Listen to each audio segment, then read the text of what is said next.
السلام عليكم ورحمة الله تعالى وبركاته داودياش قيمة هي قدرنت مدن وأدونك داعز إدعاء في شمال الميلي بسنروكتان سلام ديران دبعسن إيه هود سمرسياني أنا قد دادا أيو كسحضروا تي في عالمي ماي جلوبال تي في حرونتي سنكوين وأتو نيويورك دالك مريكانكا أيا مانتان أيادا سي سوشيال ميديا هب سنين كداودايتنو أما كأرغايتنو برنامج أو مانتان أيادا حيسي ديس آد أمبلارن أيا برنامج مانتان أيادا سين كهاينو أنجي حد مانتان أيادا gaar ahaaneed contact gaar ahaaneed anaga ila weeldaniyo xukuumadda cusub oo maantana ayada eto la awaawiliyo bishii September ama doorashadii iyo waxyaabihii adiga arlinshal hirna maantana ayada ee Columbus Ohio ka dhiyaytiyo taasoo maantana ayada eto laga caleema saaray Gadomiyaha Guud oo qoomiyadda Soomaali bantu North America hadda intii maamulka loo qabadiyo oo maantana ayada eto la dooradiyo waxyaabihii iska dhiyan iyo waxyaabihii eedantii waxa waay وحيو يرو أديكو كوون أو سيمانتان أيدا يدك أنا information كي أنا هاينا أنا أنكو حسمنو أيامانتان أيدا إيميشن أي كعزومة قدوميها جود أو مانتان أيدا إتو أنتاجينيو state leader كا أما جوالدا مانتان أيدا إنكي هاد مانتان أيدا كورك فيريو أمانت إيلروغواي state leader كا نك كانت أيدا يا قدومي إنجاي أنتي جوالو مانتان أيدا أدو قوميد سومالي بنتو دقنتو أو معمول كبوالك صدور ديو مانتان أيدا إنكي حجامي أو أيو كورك ديشيدويو كسوكو madaxweyne higeenkii ayaa maanta ayada meeltan ayada ilro ninkaas oo laga magacaabo Abass Idhow marka ninka ka asaga iska sharaxe waxyaabihii asaga oo maamulkaas wali ka hayo iyo Abass oo aad ba kiin soo dhawaaya marka hore ka soo dhawaa my global tv waa maasanta walaalkay KULOWSTUDIO ku maasantahay casuumaadda aad casuuntay iyo agaasimaha KULOWSTUDIO iyo inta ku xiran iyo inta oo daawan doonta barnaamijkanba oo ku faraxsanahay maanta inaan kaagala qayb qaato wareysiga yar oo ku saabsan arrimaha quseeyaan aas-aaska state leaderada iyo shaqada aan ka qabana iyo aragtidayna maamulka oo la dhisay sanadkan bishii 9aad sawa ما شاء الله عباسو آدي محسنته آذان كينك محدريانه هذه أنا جاينو بعد ماي جلوبال تي في أما KULOWSTUDIO عاد بس هذا كذا قاعديو عباسو قدومية جود ستيت ليدر هذا أيام ما أنت قدومية جود نقطة شغل هذا ما يكون كومن تمام أنا ضدك كي شرح بل إلا ما جاي الودد اللي أرجوه إلا كيس وحياويه هذا كقبضايته ما يأهاي معنا والله بلالكي سؤالش وسؤال ونكسن أرتا ستيت ليدر كا barnaamijkooda waxaa bilowday ka hor doorashada intay saydacaan Gadoomiye Cabdixakiin ayaana sabab u ahaa inuu isku keeno gobolada ay Soomaalibantu degan yihiin asoo ugu ladan lahaa in ay ku bilaawaan barnaamijkii oo ka miri dhaliyay oo ahaa doorashadii guud oo ka dhacday Columbus Ohio September 27 oo lagu doortay Gadoomiyaha kadib walaalaha ayaa waxay isla garteen maadaama doorashadan ay ka dugneeday doorashooyin badan oo bulshada ay ka soo dhacday in la xoojiyo state leaderada hogaamiyalka state leaderada in la xoojiyo taasoo fursad u siinaysa gobolada in ay dawladda kula xisaabtamaan wax qabadkeeda dhaqaalaha soo galaya iyo dhaqaalaha ka baxayo baahada bulshada taagan taasna waxaan u aragnay inay muhiim u ahayd maadaama nidaam noocan uusan horay u dhicin wadanka Mareykanka oo bulshada Soomaalibantu ay ku nooshahay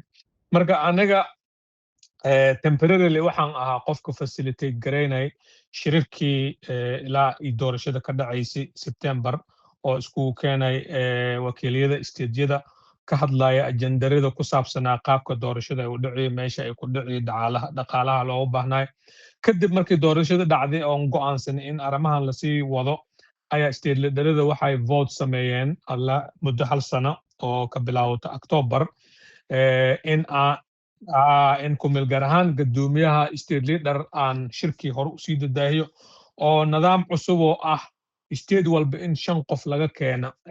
oo state leader ah nidaamkan la bilaaway baarlamaan ahaan loo ansixiyo aan ku tashanay fafad Abaaso kulay hadda maamulkan hadda la hagaajiyo la diyaariyo kaliya maka akiyo Mareykanka maka akiyo ila North America mar halii dhaho maantan ayada ee to kulay intii balaaradaan dareemanay wadan kale oo Canada maantan ayada intii dhaxgalaan iyo dareeme balse dadka adiga Gadoomiye state leader ka hadda maanta la dhahiyo kanadana isteeda ka saqaadaytana maamulkii hadda adiga hogaamiyoyto adiga horyaal kiin ka dhigi marka ka jireen ayagana dad hadda la kasoo dooraday wadankaas والله walaalka horta maamulka Gadoomiye Cabdixakiin ahaan markii loo fiiriyo North America Canada ku jirta laakiin anaga hadda waxaan ku bilawnay dhismaha isku keenka gobolada Mareykanka talaabada koowaad oo aan qaadnay inaan dhisno maamul ahaan state walba oo Soomaalibantu ay deganta state leader iyo 5 baarlamaan inaan sameeyno oo haddaba ay stateada qaarkood ay doorashadooda bilaabeen kadib markii aan arrimahaas anaga meel saarna aan walaalahayna Canada aan wacyi gelino si ay ayagana nagala qayb qaataan laakiin ilaa iyo hadda wax oo communication ah wali lama yeelanin wadanka Canada maadaama ay xoogaho North America ay qayb ka yihiin laakiin ay gobol ahaan naga baxsan yihiin wadanka Mareykanka haddii hadiir la dhahona kulay may dareemasaan ama maantan ayada ee wal hadda maanta isku fudeed intii ayana oo balse kor ahaanba maanta la dareeran iyo dareema Soomaa سفعاً ها صحوي أباسو قدومي أباس أنكو ده وهاوي نيهو قف أديك هرتا أني أديك شخص أهان جونا أهان أنس كسان وايتان إلى قحوتي قدراب بميلا أنتان أيده أيا كأرجع جريو نن أديك مانتان أيده ماي أهايته أديك أو أد بنسي جي إل يو هرماركا مانتان أيده قوميدي أديك كسجيد أو سومالي بانتو وهاوي حد كلي may dareensantaa admayna booskii adiga hami jirtay iyo taagintuwa ama maantan ayada eto say amal meena dareenka ka waran bal xaaladda maantan ayada waxyaabo soo halgama jirtiyo oo hadda ilaahay amarshay waqtigii markii la deeriyo maantan ayada aad naftarka qayb ka nagato dareenka ka waran wallahi walaalkay su'aal fiican waay aniga inta badan horta position kan hadda umaan galan jagaraadis inta badan waxaan very talented ku ah in aan markaan arko baahada bulshada ka jirto oo waxa kaalinkii aan ka qaban kara intana kuma bilaawan oo aniga markaan joognay xaga dheerna maamula dhisnaa oo Soomaalibantu aniga lukuma laheeno inta badan waan ka gagaabsan jiray laakiin meelaha aan ka arkay inaan wax ka qaban karo waan ku dadaali jiray inaan wax ka qabto kadib markii qolooyinkii la soo raray oo kaakuma la imaaday 2002 waxaa dhacday anaga inaan ahaa conveyga ugu soo horeeyay oo kaakuma la keeno oo bulshada ka soo hormaray isla meeshii ana iyo walaalkii Cabdi Aadan nin la dhahayo Daahir nin la dhahayo Idris Ali Garaad waxaan aasnay intii ay ka imaanayaan mas'uuliyooyinkii laga soo tagay qaxootiga inaan bulshadii hogaamin aan u noqono baahadooda aan wax ka qabano waxaan qaban karna aan qabana marka taasna waxay noqotay mid natiijo fiican yeeshato marka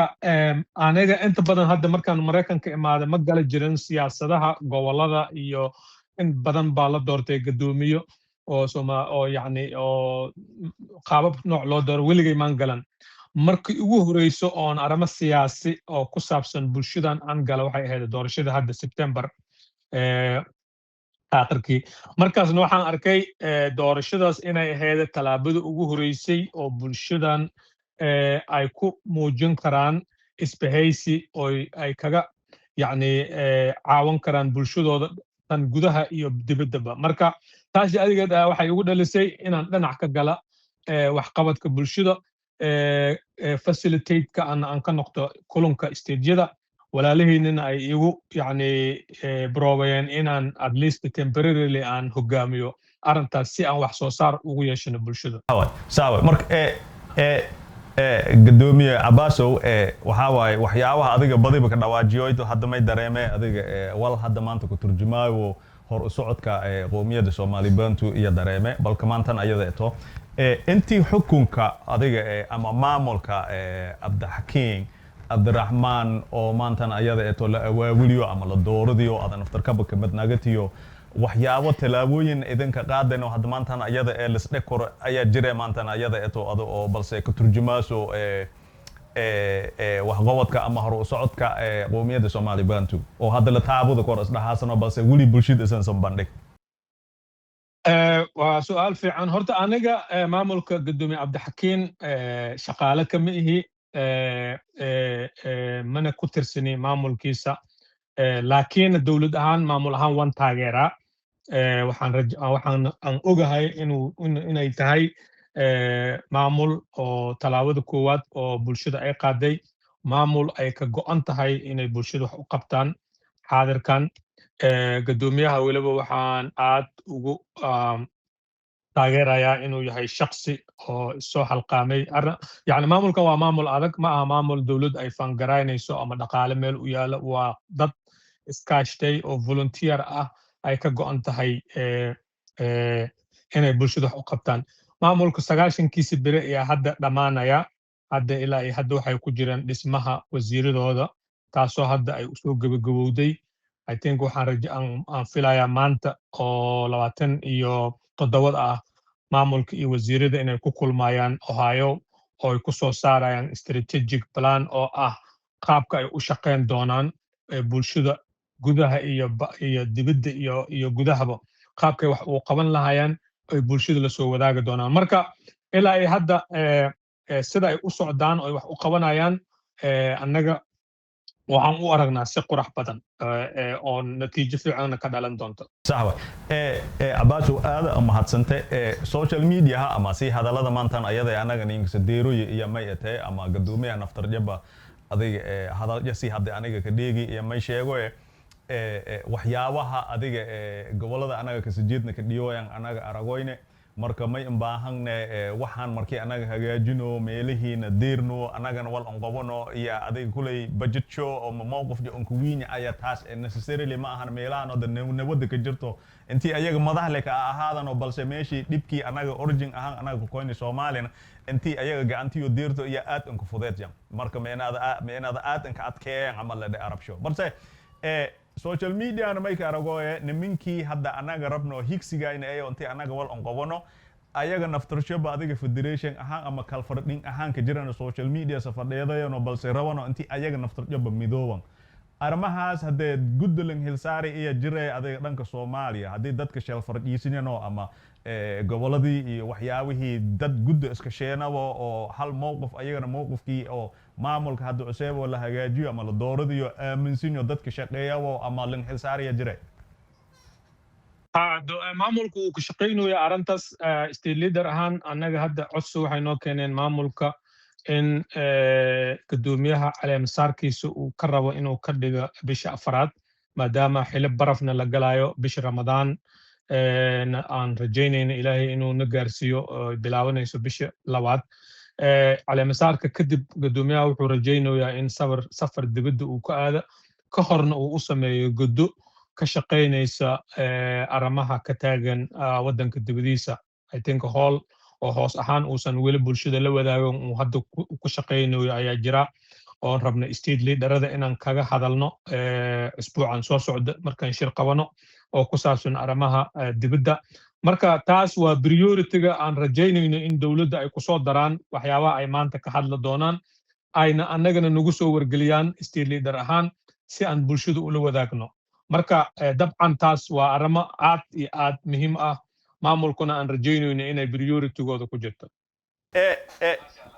gadoomiye Abass aad ama hasante su'aashiyo maantan ayada xagar la'aan adiga in ka jawaabayto maantan ayada eto kulay may dareemee booski adiga taaginto oo su'aalahan badi intii maantan ayada ka dhiyooyano ama maamulka waxyaabaha hadda badi dareeraba nin oo may ateed oo aware ama oxygen ay atmeena maantan ayada si su'aalahan ka jawaabayto kulay may rajaya dadka maantan ayada armahan anaga sharahoyn ama interview kan ayaga daawada doonano intii ka ganac doonan iyo dareeme waay hadalada iyo wax qabadkii maantan ayada aysan bandhiga doontaan balse Abass su'aal rawaay aniga intii aan ku weydiiyo laakiin may dareemay jawaabihii adiga mar hore adiga isiiriba intii maantan ayada ka dhax jirayti iyo dareemay ka Abass ahaan adiga gadoomiye Abass ahaan maamulkan hadda oo Abdixakiin gadoomiye guud ama madaxweynaha ama chief ayo xukun ama maamul adiga hadda maanta booski asaga taagin ka ganacsanta etay horta waxa waaye annaga bini aadamka inta badan ma dhamaystirno boqol ma noqonayo mar walbaba bini aadamka waa loo baahan yahay in la sax karo laakiin overall markaan fiiriyo gadoomiye Abdixakiin maamulkiisa waa maamul oo aan damacsanahay in uu bulshada wax qabad u yeeshto aniga waan taageeraa waa talaabada koowaad oo bulshada qaadaan marka bulshadayna anagu waxaan ugu digi lahay inay maamulka fursad siiyaan waqti ay siiyaan wixii oo yacni oo si oo qaladaad aan aragna waana sababta aan u dhisoyna state leaderada baarlamaan aan loo samaynayo dowladda in lagula xisaabtamo wixii saxtaan ah inaan sixi karno laakiin talaabo muhiima la qaaday waxaan iskugu tagnay Columbus Ohio 115 ruux ayaa meeshii doorasho ku gashay boqolkiiba 52 ayuu ku guuleystay Gadomiyaha inta badanna maamulada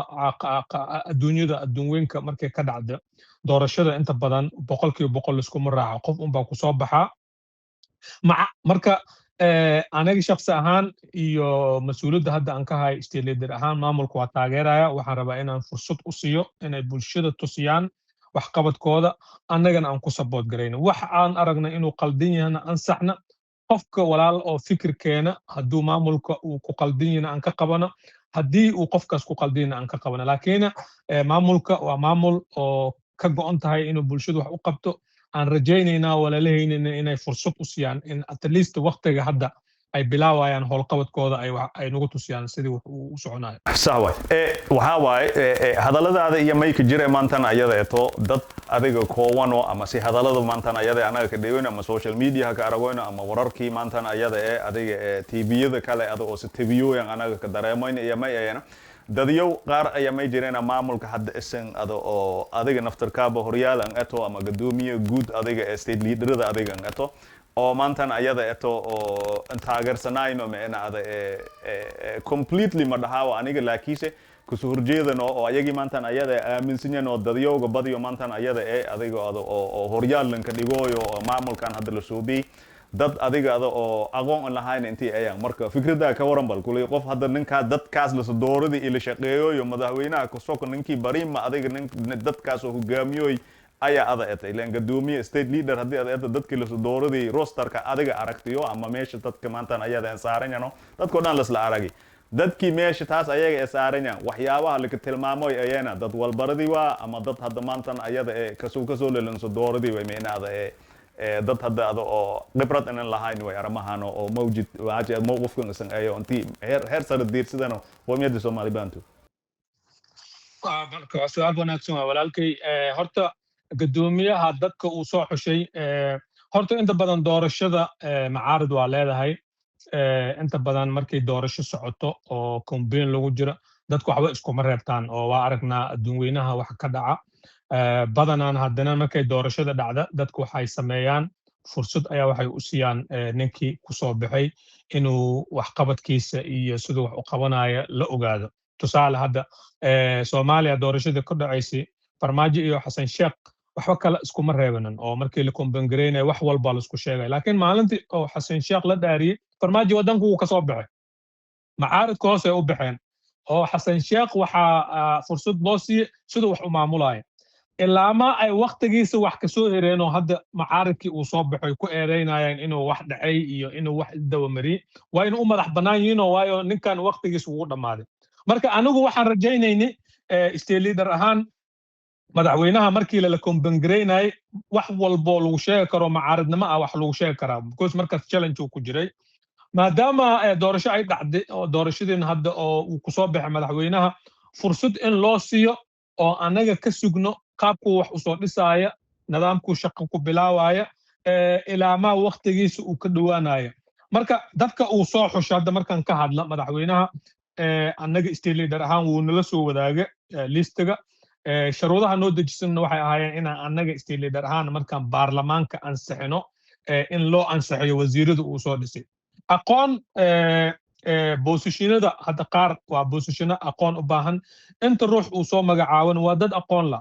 gabdho iyo wiilal iskula jiraan marka si fiirisa haddana deegaan ahaan bulshada maadaama deegamo fara badan Soomaaliya ay ka soo jeedaan deegaan ahaan haddana waa maamul oo reflect kareynay deegaan walba oo bulshadan ay ka soo jeedaan marka haddii oo arrimahaas qof oo state leaderada ay wax falanqeen ay ka rabaan waxay noo banaan tahay maalinta ansixinta inaan ka hadalno laakiin shakhsooyinka oo si yani oo cad oo yacni aga soo horjeeda ayagoon wax wadada saxda ah oo loo maraayo hataa markii arama aad ka hadlaysan aan u maraynin la bilkuliyanba iska soo taaganba dadka aad la soo doortay dad u qalmaayo ma aha ayagoo og xaqiiqatan boqolkiiba 80 boosishinada oo u baahan aqoonta in dad maanta aqoon ka haysta wadanka Mareykanka ay ku jiraan iska indhatiraya ana waxa waaye eedan ayaan u jeedinayaa bulshada inay ka mid noqdaan wax alaala wixii ay tabanayaanna ay keenaan istiileedarada si dawladda loogu la qabsado marka waxa ilaa ay hadda liistadana loo soo gudbiyay waxaan u ognahay inay tahay liista uu madaxweynaha iyo maamulkiisa ay ku qanacsan yihiin ay yani aaminsan yihiin inay wada shaqayn karaan ayna og yihiin in bulshada ay saameyn ku yeeshan doonaan annagana istiileedar ahaan mas-uuliyadana saaran waxa waaye markii waqtigeeda la gaaro inaan vote ku galno on madaxweynaha u ansixino wixii aan ku dar karnana oo fikir aanana aan ugu kordhin karna Gadoomiyaha Abass Michael nimankan oo hadda maantana ay eedeyntan iyo waxyaabahan hadda maantana ayada oo maamulkiiyo 3 bilood may dareemay intii maalintan ba koowan ee anaga dareemayo ayaa may dareemay wada hadal ama fadha ahaan ayaga la fadheediyo waxyaabaha ayaga tabadooyano oo la ku warweydii iyo jire ama bataatan ba manila hadalaa waxyaabaha eedan anaga eedayoon social media ka daysida dad dhahiwa ama dad la iska daywa dad intii maantan ayada la fadheedo la haajado walaalkay horta dadka hadda ugu soo yani on tusaale aan dhihi karna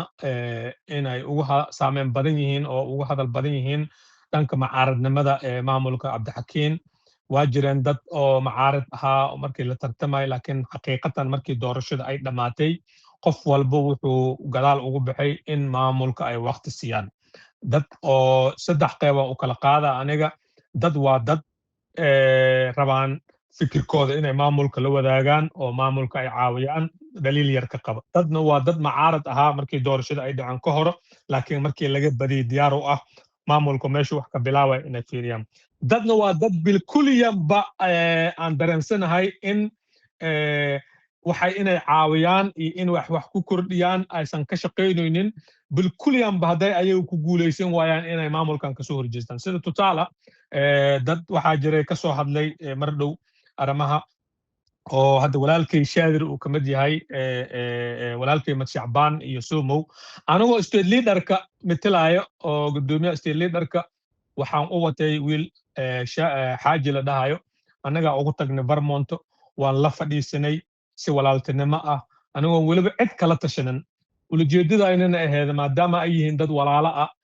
bulshadana muhiimka ah inaan ogaano waxyaabaha ay tabanayaan haddii ay yihiin wax anaga aan u aragno inay bulshada dan u tahay aan soo qaadno u geyno maamulka aan dhahna walaalihiina saanay wax u tabanayaan maxaa ka qaban kartaa marka wax badan aan ka wada hadalnay oo ay nula wadaageen oo u balan qaadnay laba aran oo kamid waliba hadda waayba suurta gashaba oo hadda kamid ah doorashada istiileedada iyo qaabka loo dooranayo ay kamid aheed talaabaan ka qaadnay anagoo ayaga yani ku xishmeynayno sida ayaga wax u rabeenaya haddaba ku bilaawatay aran kale oo nala wadaageen oo ayaga xil ka saarnaa jirtay oo ku saabsaneeday maamulka gadoomiyaha uu soo doortay anagoo haddana raadayn gadoomiyaha markaan u imaanay aan la wadaagnay wuxuu dhahay aniga niyahow waxaa iga go'an walaalahayda Soomaali Bantu inaan isku keeno qof walba walaal oo wax iga tabanayo ku saabsan maamulkayga diyaar waxaan waa inaan gogol la gal laakiin waxaa noo cadaatay markaan ka soo noqon walaalahayna inaysan hataa hal marnana aysan يعني أي تحقلن وده هذا الكينة أو ولين لسه جيران إنها إسكت ليلان ما ملك يجوا وحفن حتى قتل ما مايو تسأل هذا ولكن شادر معلم ده بيقطب وكجيدنا بوسطن أيود هي ما ملك عقل كعس سومال بنتو وحن وقرنا يعني برمود يعني أرنت سوا أرن وقدرة يقدميها مركز سي أركتنا معها أرن لو ولا لو فكر كلقبان اسكو كينيس مبانتاد marka waxyaabahaas ahaan waxaan aan rajaynayaa walaalihii inay ka fogaadaan hadday ka go'an tahay waxqabadka Soomaali Bantu gogosha way furan tahay maamulka diyaar u yahay inuu la wada hadlo gogosha ay soo galaan fikirka ay rabaan inuu bulshada dan u ah ay la soo wadaagaan annagana aan ku support gareyn laakiin wixii shakhsi taageed ah oo maalin walba yani aad qof shakhsi aad ku duraysid mar walba waxa ka weyn damaha bulshada taasna waxaan diyaar u nahay inaan si cad ah aan u diidno aan dawladda ku taageerna ayadoo ka shaqeynaysa arrimaha dantu ah bulshada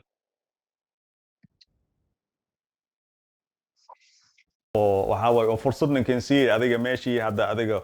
oo maamulkiina ka taaginyo eedantii hadda maantan ayada aysan jeediyooyano nimankan oo horta mu'aarad hadda ado oo saas insi waxa sinyo mu'aaradka badiba may dareemay aniga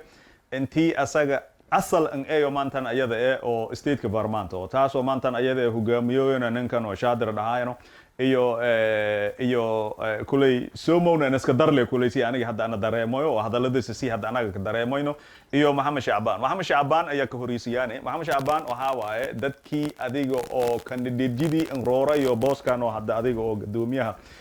Guud oo qowmiyadda Soomaaliyeed North America Abdaxkiin ayaa an sharaxsanay asagii raale oo nin ul asaga nin haysadayn ayaa maantan ayada meesha in iska aziyo asagii dareensinyo meena dadkii hadda maanta sharxinayno dad adiga us naftar jab go'aankii ayaga diiranka kalsooni meena maantan ayada kulay resigning saas ayaa asaga dhigay way balse may ka qasabiyo hadda maantan ayada intii asaga oo safadheedo asaga dhaho meena aniga mu'aarada meena kasako asagii ogsinyo dadkii asaga dad dhahay dadkan ka kalsooni oo haddana taagunyo dadkan dad walbaradiba meena markaas may lisdhay koranka kan asaga meena fikradiisa say amal dad iyo gadaal an soo hasami waa dhahoy warniyo adin dadkaas ka aqoon badantay ama dadkaas adin ka waxasantay dad hadda nin gadaal ka sashidi iyo ninka kaas asaga hadal dadoo ku dareero balse dhaliil asaga daacad ahaan asna naftajab asaga anin qawaani way fikradiina ka maamul ahaan marka may sijeedi fadan ilaan kandidaatjada dadkii hadda maanta kamid ayo may dareeme saddex qof intii ayano laakiin labadii qolo qof oo adiga waran duraasji iska dareera amal dareemo ninkaas oo professor Ambulo kamid ayo iyo ninkan oo Abdaqaadir jaamaca kamid ayo asagana dadkii mu'aaradka ka jiray si aniga hadda maanta aniga oo dareemo social media ka aro hadaladiyon anaga arago balse an ayidsinayno maamulkan hadda asaga jiro oo intii dad aqoon leh ahayn balse Maxamed Shacbaan ka soo horeysino may ka qasabiya asan isdhohoytan ka maamul ahaan ma inaan kan asaga aniga maamulka mal oo darna ayaa isdhohoya eedan ahaan asaga isjeediyooye ama isan consider garaytana intii Maxamed Shacbaan naftarjaba asaga naftarjaba kamid ahaado hadii asaga lanku doorano oo balse candidate asaga ahayo drop of garayo mar asan is consider garaytan iyo jiraa intii maamulkiina ba ka darsatan usan naftarjaba meena walaalkay waa su'aal fiican oo yani hadana sida saxda bulshadana ay sugunayaan horta ninka Maxamed Shacbaan ana waa garanaya aqoon weyn oo leeyahay inta la kuma baranan qaxootiga markaan joognay waxaas ahay shakhsi aan hoos ahaan u garanayay Vermont iyo New Hampshire waxa way 2 saac isu jirnaa dirisan nahay xafiisyadan Soomaalibantu markii la asaasay anaga xafiiska New Hampshire aan ku furay oo hadda magacaan ka bedelo hay'ad isku bedelay markaan asaasay ayagana ay xafiiskas furayaan waxaan heena 2 wada shaqeynayso dad isu tagaayo marka sida saxda ah Shacbaan anaga markaan u tagnay aan wareysanay oo ani iyo xaaja wuxuu noo sheegay horta number 1 inuu markii candidate nimada uu soo sharxay asaga ujeedo kama lahayn inuu sida saxda ah uu gadoomiye noqdo wax asaga ka soo go'do ma ahayn arintaas diyaarna uma aha hadda kadib hataa inuu noqdo gadoomiye oo Soomaalibantu marka taas horta waxaan u arkaa aniga in dulmi ay tahay oo bulshada dulmiyay waayo bulshada wuxuu tusinayay inuu musharax ahaa uu roorayay positionka Gadoomiye Abdaxkiin uu ku guuleystay uu rabay inuu bulshada wax u qabto qalbi ahaan asagana wuxuu ogaa Ilaahay inuu la ogaa inaysay ay yani arintaasayto uusan daacad ka ahaano bulshada uu ku qaldaayay sidoo maamulka uusan Gadoomiyaha hadda helo uusan ugu guuleysanin marka taas ana waxaan u arkaa mid ay bulshadaada ku qayaanaysid because haddii marba ka go'aneen oo Ilaahay uu kula og yahay inaad raban inaad xilkaas qabatid waxa loo baahan yahay in dadka diyaar ku ah xilka aad u dhaaftid waxaan rajayn lahaa aan ognahay haduusan asaga asaaskii uu soo galeen qaabkal hataa inay ku dhamaan laheedo dad badan oo asaga maanta uu uqduday hataa in ay si kale u arki lahayn doorashada okay waxaan kala hadalnay maadaama aad adigu ku dhawaajinaysid inaad yani adiga qorshahaada uusan ku jirin inaad gadoomiye noqoto aad hadda ku fikirooyin inaad weliga gadoomiye u noqono bulshadan hadda maamulkan la soo dhigay oo la soo dhisay 2 aranan ka weydiinayaan ku dhahay number 1 waxa ku jiraan gabdho oo maamulka Gadoomiye Abdaxkiin uu soo dhisay sida saxda ilaahayna wuuna arkayaa aqoon markii la dhaha rag badan oo maanta jaamacad ka soo baxay ay ka aqoon badan yihiin hadda gabadha maasito iyo muna haddii la dhaha bachelor degree waa haystaan master degree waa haystaan oo waddanka Mareykanka ah weliba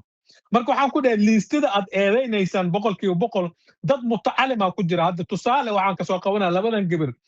maxaa ka aaminsan tahay ada maamulku ma ku saxnaa inuu soo doorto labadan gabar oo aqoonna la oo gabdhaha bulshada wax u barta oo anagu u aragna inay dhiirigelin u yihiin gabdhaha aqoonta leh oo ayagu lamid ah inay beri soo bixi karaan oo qoomiyadda weliba ayidsinto adiga oo gabdhaha antii adiga oo kalsooni buuxda la siido oo maamulka kana kamid ahaada absolutely marka walaalkay jawaabtu uu ka bixiyay anigu kuma qancin wuxuu leeyahay aqoon way leeyihiin laakiin yani waxba malayna inay qaban karaan camal waxbuu ka taabtay marka aniga taas waxaan u arkaa qofkan waxa uu tabanay waa wax personal ah soo yani maanta personal repetition yani oo yani oo qofka la xasidooyo wax qabad jamacna uu leeyahay ma waxyaabo oo daliil ah oo maamulku uu ku dhaliilayo asoo raadinayo inuu wax saxa oo bulshadana wax qabadkeeda u bilaabto marka walaalkay Shacbaan waa nin aqoon la waa dhalinyarada Soomaali Bantu anaga waxaan u sheegi lahaa hadduusan raban inuu xil qabto uusan raban inuu weligiis u rooran maamulka bulshada inuu ka daaya يعني معارضنimada oo shakhsi ataaga ah wixii macquul gal ah oo ay la imaadaan maamulka diyaar u yahay laakiin aramo noocaas ah anigu uma arkan wax dan u ah bulshada marka مع شعبان taas waa ku dhaliilaya aniga shakhsi ahaantayda sax way balse waxa waaye hablahan hadda adiga ka dhawaajidiyo dad hadda maantan ayada horyaal ayo adiga jiritaanka ama mustaqbalka hablihii hadda maantan ayada walsa baradooyan oo adiga maantan ayada lisdhahawo say walaahi iyo dad adiga indhaheey amal kamid ayaan oo dadka originalka ee dad indhaheey waay adiga labada luuqadood la hajuudba ayaga aan ku fokodayno oo hadda maantan ayada waxyaabihii ayaga qabadano ama bulshada aan qabadano ama hadaladii ayaga ka sajiidiyo on social media hadda lama xaqiraan waaye anaga dhamaantayna aragoyna si hadiga oo waxa waaye adiga daacadnimo lan hadalay hadii la dhamaantan ayada eto marka ninkan soomo wandamboysiyane soomo armaje aramo kulkuleel waaye marka ninkii dhahaayano shaadir oo anka magacaawiyo baarmaanta intii nagato meeshii lagu xukumaayo oo qoomiyadda Soomaali Bantu North America may aqoon ay asaga iyo an leey marka maantan ayada may ka sheeniya isba hoytan hadii maamulka sanatan walaalkay waa su'aal fiican horta mid ma Shacbaan xaga aga baxayna gabdhahaas walaalaheynina anaga hadda kuma taageerayno anaga garanayna sida saxda ah waa gabdho ilaahay markaan ka baqna dadaal sameeyay ayagoo waliba hadda gabadha maasito ayadoo waliba oo hooyo ah ilmo korinayso dadaal intay samaysay aqoontana haddana isku waday ayadoo family iyo aqoon isku waday gabadha muna waa taqaana waxbarashadeeda meeshay taagan yihiin marka adduun weynaha markaad fiirisa dumarku waa lagu faana dumarka aqoonta leh waa lagu faana waa la dhiirigeliyaa dawlad walba oo la doorto waxaa lagu amaanaa inta dumar oo xafiisaha waaweynka ah oo muhiimadda ay keenaan Mareykanka kamid ah markii Obama uu ka dhigay Secretary of State Hillary Clinton amaan weyn uu ku helay waayo waa dumar aqoon leh taas waxay u sameynaysaa dumarka dhiirigelin inay helaan ay ku soo bixiyaan aqoontooda bulshada ay wax u qaban karaan marka aniga ujeedada aan wadana waxay tahay gabdhahan hadda oo isoo hordhigay waxay ay dhiirigelin u yihiin gabdhooyin badan boqolaal gabdho oo bulshada kamid ah maanta jaamacad ka soo baxay oo raban bulshadooda in ay wax u qabtaan marka kuwan anaga waa inaan u mahad celinaba iska daawa inaan wax ka sheegno marka walaalkay hadda tusaale markaan dhahay muna aqoon waa leedahay waa aragtaa saameynta ay ku leedahay adduunka iyo gudaha iyo dibaddaba maxaa ka qabtaa aqoon waa leedahay laakiin waa fudeed yani markii qofku waxba aad u waysi waa waxaas qofka ahayn ku sheegaysaa marka taas walaalkay waxaan dhahlahay nin aqoon leh way marka wada shaqeyn ayaga inta koor ayaga dhaxmartiyo oo asaga muna hataa wajigi ayada shaqeeyaso asaga ka aragaya jirtay iska macaarido yaa leh adiga ana wax cadeen oo yani haduu dhahlay shaqo noocan loo diray qaban waysi wax baan dhihi leen laakiin indhaha waxay og yihiin ayna arkayaan anagana marqaati ka nahay gabadha muna inay dadaal samayso bulshada ay ka muuqato oo qof hataa ama aqoon ha lahaada ama uusan lahaanin inay daraawan qof walbo bulshada ka mid ah oo ayada u dhashay inay wax u qabato inuu istaagto marka taas waa inaan ku amaagnaa gabdhaha ana waana ku taageerayaa dawladda dadaalka ay sameeyeen oo gabdhaha aqoonta leh ay ku dhiirigelinayaan hadda waxaa ku jirta maamulkiisa 3 gabar Batuula la dhahayo oo uu magacaabay treasury waa jago fiican gabadha Maasita iyo Muna saddexda gabdhaba waa 3 gabar aan u baahanahay inaan taageerno aan dhiirigelino annana u mahad celino maadaama ay isu halqaameen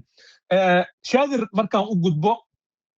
horta ninka shaadir aniga waa garanaya aqoona u leeyahay ani shaadir waxa isku qabanay Kakuma 2 markii annagana la keenay reer dhadhaab shaadir wuxuu ahaa dadka umbeer waa la shaqeynay Kakuma 2 annagana waxaan ahaynay reer dhadhaab dadka aw Abass uu ka soo bixiyay qaxootiga aniga waxaan ahaynay conveyga oo ugu soo horeeyay marka shaqo ahaan waan garanayaa xeer siyaasadna shaadir aniga waan garanayaa aniga shaadir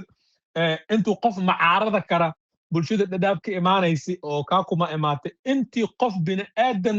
uu macaarad noqon kara wuu soo macaaraday laakiin shakhsi uu mara kara ma jiran dadku waxa jirta bini aadan oo adiga iska boojeysanay sidoo hadalka markaad hadal badan aad ku celiso iska gaabsanay dad oo yaani wada shaqeynta garanayo meesha taagintana garanayo marka oo dhaxdhaxaad ah marka anigu waxaan ahay shakhsi oo yaani inta badan ku dadaala qofka ilaa ay xad haddaan la shaqeyn karo inaan la shaqeeyo haddaan u arko inuu dudumus wadanana aan u jawaabi karo marka shaadir macaaradnimadiisa anaga uma arka macaaradnimo oo sax ah waxaan u arkaa macaaradnimo oo dudumus ah macnaha qofka hadduu rabo inuu bulshadiisa dantiisa ku dadaalo oo waxqabadka baantuuga ay dan ugu jirto miiskuu amaadaa miiska wada hadalkuu imaadaa markaas markeed adaga aad waxaad tabanaysid aad soo bandhigtid fikradaada aad keentid oo lagugu diido aad dhihi kartaa dadkan ma aha dadka inay isku keenaan diyaar u ah laakiin haddaad wax la iska sheegtid qofka wuxuu yahay iyo wuxuusan ahayn waxyaabo badan hadda gadoomiye Cabdixakiin uu ka sheegay oo xaadirkan anaga markaan baaritaan sameeyay aan sax ahayn jirta ma fahamtay sida tusaale waxaa jirtay aran oo lacaga oo gadoomiyaha uu u aruurin jiray wiil oo walaalkeyna ah oo Soomaali ku dilay wiil Soomaali ah oo mak laga magguday gadoomiyaha wuxuu sameeyay goboladu u galay min $1,000 ilaa $100 ayuu saaray si lacagtaas loo bixiyo marka walaalkay shaadir asoo yaani maalinta campaign-ka socda uu la jeedo uu gadoomiyaha inuu ku xumeeyo uu la jeeday dad badan ayuu wuxuu ka celiyay lacagta inay u diraan gadoomiyaha uu dhahayo laguma aamin karo sida saxda ah macna taas maamulka soo horjeed ma taas waa shakhsi yaani shakhsi adigu aad taageer gareynaysid sawa personal waxyaabo badan oo personal ayaa maantan ayada ummadii marka wixii horyaal anagada fadiyo ka hor hoogsigoy macna marka gadoomiyaha